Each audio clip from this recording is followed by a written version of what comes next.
Here are your hosts, Paul Long and Tanya Mazurek. And welcome to SBA Today, sponsored by SBA Collective for the week of May 11th. I am Paul Long. And I'm Tanya Mazurek. And oh my goodness, Paul, what a week last week. I mean, small business week, people. And there were so many small businesses to celebrate last week. All small businesses in general. Awesome. However, there were 26 winners across, I think it was, something like that. Anyway, congratulations to all you small business winners. Absolutely. Thanks for doing what you do, because I don't think I could do it. Dude, right? I lend to you rather than doing it myself. We deal with those who take on the risk. But anyway, we're not. Well, speaking of an exciting week. Well, I know. Yep. Okay, guys. All right, guys. Community Bank and Trust of West Georgia is the second bank fail of the year. Community Bank and Trust of West Georgia was a small bank with 3 branches in LaGrange, Georgia, over 150 years in business. So per the FDIC, Community Bank and Trust of West Georgia, closed by the Georgia Department of Banking and Finance, which appointed FDIC as a receiver. The FDIC entered into an agreement with Anchor Bank to assume substantially all insured deposits. Just want to stop there for a second. There's 2 big things. One is entered into an agreement with Anchor Bank to assume the deposits. Didn't say the loans. And also it says all insured deposits. Insured. So if you're uninsured, I don't want to be you. This is SBA Today. Banks open, close, I'd say all the time, but it used to be. The reason this development is noteworthy is because it kind of does affect the SBA space, as Community Bank and Trust's connection with Phoenix Lender Services. A significant SBA lender that reported and facilitated over $300 million in loans last year, which is pretty good. At this time, it's unclear what the impact of the bank failure may be on Phoenix Lender Services. This could mean fewer active SBA loans out there in the market. Nobody really knows. So I'm pretty sure this affected you, Tanya. Yeah, it did, Paul. And here's the deal. We have always said in this space for SBA Today that we are going to report the news. We're going to report the news regardless if it even affects us on a deeper level. So yes, I think my thoughts are still being processed because, guys, yes, I am connected there. I was with Phoenix Lender Services. And this has all come down very unexpected for me, no different than anybody else. My initial thoughts after the shock wore off, of course, was to try to help the borrowers, that I still had in the system. All I can say is what I know based on me, since I have only been here since August of last year, is I know what you know. And so don't reach out asking me if I know more, because I don't know more. And what I do know, though, is there were people hurt. And that means clients, customers, borrowers, employees. I think in many ways, the SBA space in general, right? So I've had my head down figuring out my borrowers to make sure that I take care of them. What's next for me? I don't know just yet, Paul, and I will let y'all know as soon as I know where I land, where I hang my hat next, what I do next, who can tell? But regardless, Well, I'm pretty sure I can safely say that you would be open to conversations if somebody reached out to you on LinkedIn. That's always Paul looking out for me. Yo, thanks. Sorry, just saying. Hey, you got the platform. There you go. Anyway, moving on. So we are the news. Let's move on to some other things that happened last week with National Small Business Week. I went to a regional lender training up here in Washington. They always do such a great job. And I thought I would share a couple things that I thought was noteworthy. One is SBA is getting a lot of calls that when you're setting up your EIDL loan payments, because let's be real, 90% of our borrowers have idle loans, right? Yeah. Their auto pay is stopping. Oh. Yeah. Oops. And what happens is the borrowers are just thinking I set it up on auto pay and it just keeps going, but sometimes it's not. It's a constant issue. Now, keep in mind, there's a bunch of different ways to pay your idle loan. Okay. So one of the things is if they go to pay.gov and pay through that method, which is very common, right, it asks the question, how long do you want this payment good for? Or this auto payment good for? So people put in like 5 years. I'll pay it off within 5 years, because we always have good intentions until, S gets real. And then, after the 5 years, they forgot that they did that. Oh, I don't know. When was COVID? 5 years. Oh boy. And so what's happening is that's happening. Now, the last thing you want to do is be referred to Treasury for not paying your idle loan. So just simply put, just double check however you're paying and make sure that it is set up and that your last month payment came out. That's all I'm saying. Sounds simple. Yep. Well, simple. And you can do little things. I have to do little things to remind myself in general. You can put in like an alert on your phone. Like, I'm dead serious. Sometimes that helps, Paul, because we do these things and we don't know sometimes, like you said, it's stopping because it's stopping, or however the heck you said that. Right. But no, put in an alert periodically, right? So you can check in general, because you never know what's going to happen. So true. And also I learned this, and I'm in the industry, and that is, do you know that they do not accept checks? You can't mail in a check to pay your idle loan. That got stopped apparently like a year or so ago. Learn something every day. So just heads up on there. I also learned that GP is taking about, for our GP friends out there who are not PLP, they're taking about 3 weeks currently. Does that remind you of anything, Tanya? Before I came to the one that I'm no longer with, right? I was in the GP space for like 8 years. I always said I was a recovering GP lender.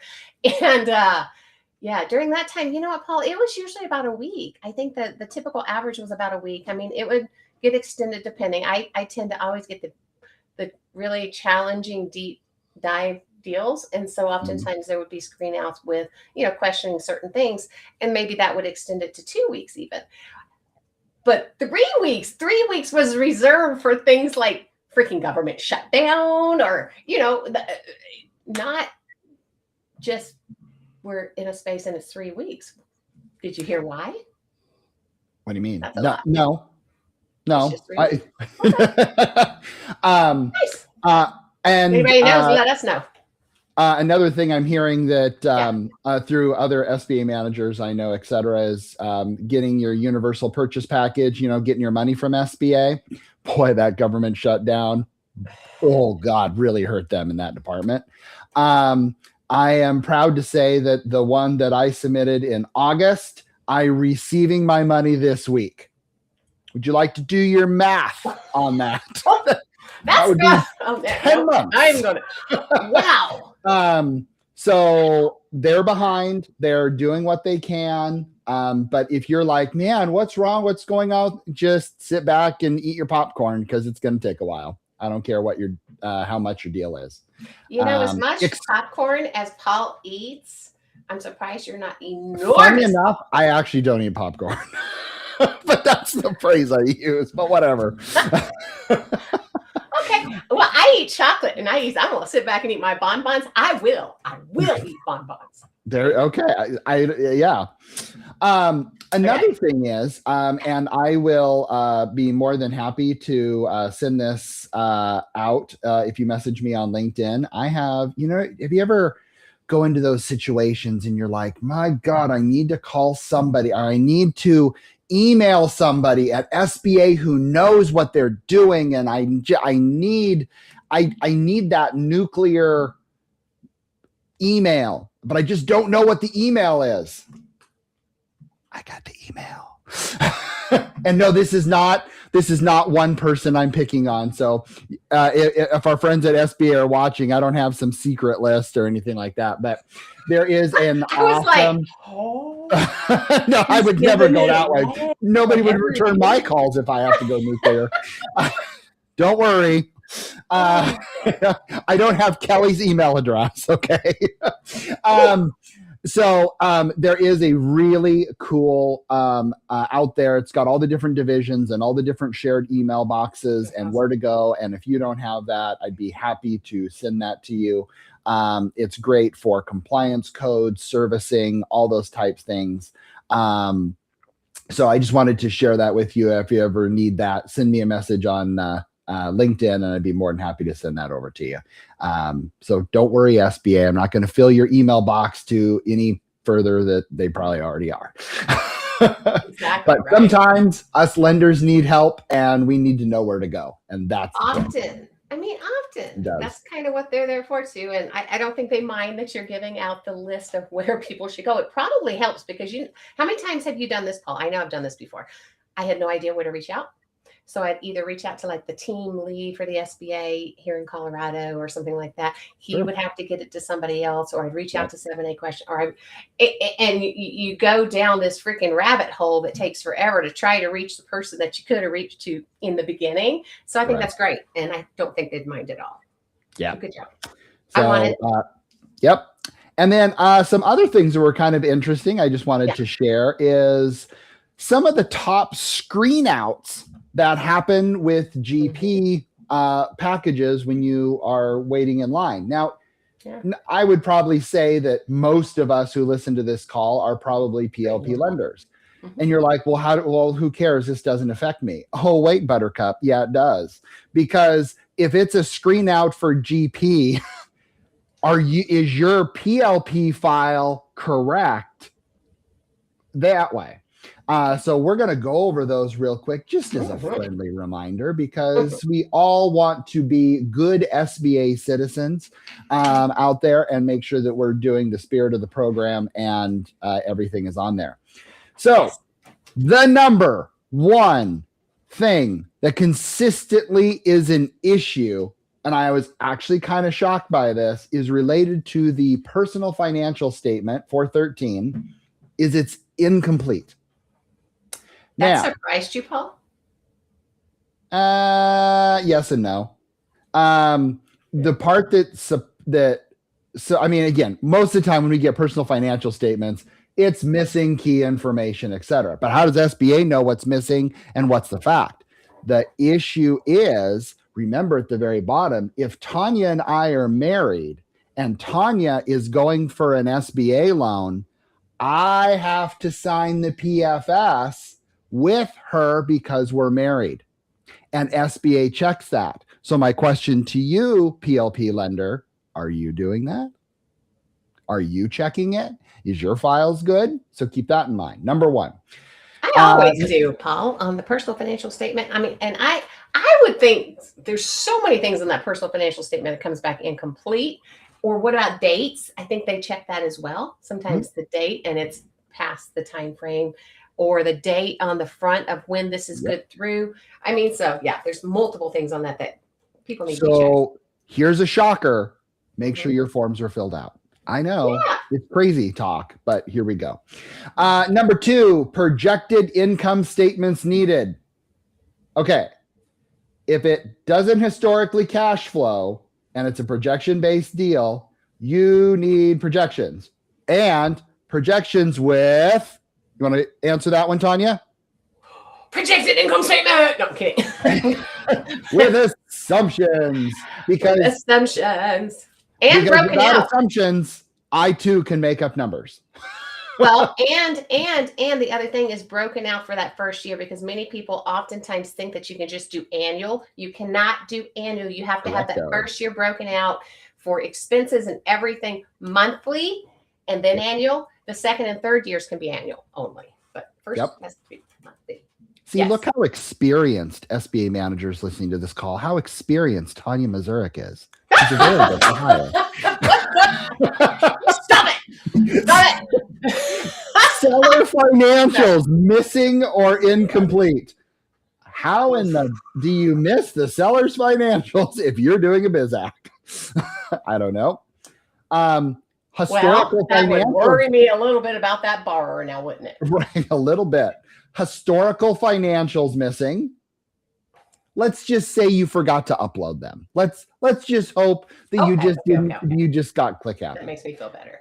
This is very common, and that's a performa balance sheet is missing. Yeah. That is critical. You have to put that together, what it's going to look like at closing. Affiliate financials missing. Makes sense. If I own 50 gas stations, I expect to see 50 financial statements. You know, I think people get confused with that these days, Paul, because the affiliation rules and the changes of that. Maybe they're not sending them in because they don't think it's an affiliate, or what do you think? That's probably it. Oh, that's an affiliate? Oh, I thought a hamburger restaurant and a teriyaki restaurant was an affiliate. I don't know. Oh, jeez. Okay, anyway. And finally, month-to-month projections needed, which Tanya already jumped ahead. See how amazing she is? I didn't read. I did not read. Oh my God, I'm sorry. And also make sure that things are 120 days from the submission to SBA. Yes. Otherwise, it's stale and you may have a problem. But wait, there's more. The credit memo is incomplete. Oh, no way. If there's a collateral shortfall, you better talk about any of the collateral you didn't take as collateral because of that 20% rule, 25% rule. What you got to talk about that. They're going to look at that personal financial statement and make sure that you're taking all the available equity. Yeah. So even if it's going to be like third position, right? And it has less than 25% equity, what he's saying and what they're looking for is tell them why you're still not taking it. You still have to give the point of your intention or your credit decision of why you're not doing what you're not doing. Period. True. Yeah. This one shocked me. Unclear use of proceeds. Now, here's what I'm visioning. I want a $5 million loan, and I'm going to submit that GP. And my use of proceeds is I want working capital. Oh. Now, for what? Like, tell your story, please. Huge. And in your credit write-ups, have a chart. I love charts and graphs, right? Here's my sources and uses. Lender, applicant, seller note, whatever. Like, spell it out. Especially if look, number 3 amounts or anything like that, they definitely want that spelled out as far as what that's going towards. The working capital. Working capital is a big one, Paul. Oh, 100%. I remember that big time in GP space. That had to be spelled out in ink, not in, even if it just says working capital trip to Vegas. At least it tells you what the funds are going to. Like, it's clear. Better be a good trip that's going for something. Anyway, keep going. Justification for projections. Yeah. Very interesting on that one. Well, I need to go to Vegas because I really want to put money in the slot to correct. Doesn't work. Possible affiliates, we talked about that, and schedule of collateral is incomplete on the credit memo. So those are some things to keep out there. So I just, again, I'm sure all of you who listen be like, I do that anyways, Paul. God, why are you treating me like a kid? Well, sometimes we need that friendly reminder. So there's that. Now, let's talk about rumors. Okay. Maybe this isn't the week to do so. I don't know. So these are some things that I have heard recently. I'm still digging. but I'm going to share because they're just out there. Okay. Good. Yeah, go for it. Again, I have no data on this at all. Okay. One, there is discussion, from what I'm understanding, about limiting working capital on 7A loans. Now, let's just think about this. I would surely hope that $5 million working capital requests are pretty low. But I would also think that the defaults could be really high. Now, is it a line of credit? I then think that's a different story. But a term loan for $5 million for working capital? I don't know. I'm not sure. I mean, in my opinion, there is no way in you know what that I would do a $5 million working capital loan. That's just me. But I'm a conservative banker. Yeah, no. This one has made me lose some sleep. And I really hope that this is wrong. Quality of earnings report for all business acquisitions. Now, please be wrong. I have never wanted to be more wrong than this moment right now. Wow. For large business acquisitions, okay. Right. But I keep thinking about the 300,000, the 700,000, the 1.2s of the world. Please no, mommy, no. Don't do it. Yeah, no. This is a rumor that I hadn't heard that one, but that. Oof. I mean, I hadn't heard that one. I hope I'm wrong. I hope you're wrong. I'm going to say. And the last one is a true rumor. Nice. And that is the SOP is being rewritten and is currently under review. Wait a minute. Then let's go backwards. You said true rumor. Is it rumor because you don't know if it's true or you don't or not? It's no longer a rumor. I know by fact that it's true. How's that? Is that better? I've turned a rumor into a fact. Sorry. we are reporting the news here, okay? But apparently a lot of bullet points are a part of it, and to make it clearer for lenders. All right, SBA. I look back. I'm going to grab my popcorn, Tanya. I get my bonbons. It could be very interesting to see how it's done, and I look forward to seeing it. But it will be the largest changes in SBA history. Dun, dun, dun. That's awesome. I mean, it needs it because have we not all talked about for so long the length of this puppy, the length of the SOP, the Bible we use in this field, right? And everybody can read certain sections. That's why it's so great. You can read a section and each of us take it to mean something different, which is what creates the slowness and what creates challenge and problems down the road. PLP and GP people, right? Because GP, they're going to find it as you put it in and you think you got it correct to begin with. PLP, they're going to find it when you freaking liquidate. Right. And by that time, it's too late. Too late. Yes, exactly. So, yeah, no, 100%. Like there's risk on that. So I look forward to seeing that. You know, there's SBA is doing a lot of interesting things. There's new technology that is being, I'm sorry, this is fact, not rumor. There is an E-Tran replacement that is going on currently right now. God, I'm so happy about that. I'm happy and scared because something new means a lot of change, and a lot of change means possible issues and errors and things for us lenders to gripe about. But let's see what happens. Are there not issues and errors to begin with, Paul? Valid. Good point. Good talk. Okay. Very good point. Glad I could help you out with that one. Yeah.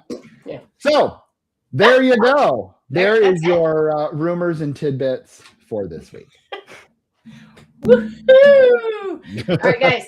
Thanks for joining us on this Tuesday morning. We're here live every Tuesday morning, 9 a.m. Mountain Standard Time. Join us then. Go back and check out any of our past episodes to see what Paul and I talked about previously. We're just as funny on those as this one.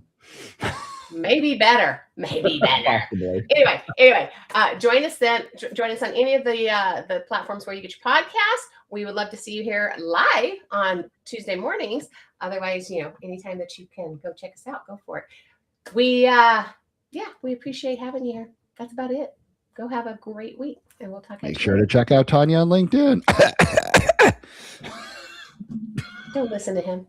All right. See you guys. Bye.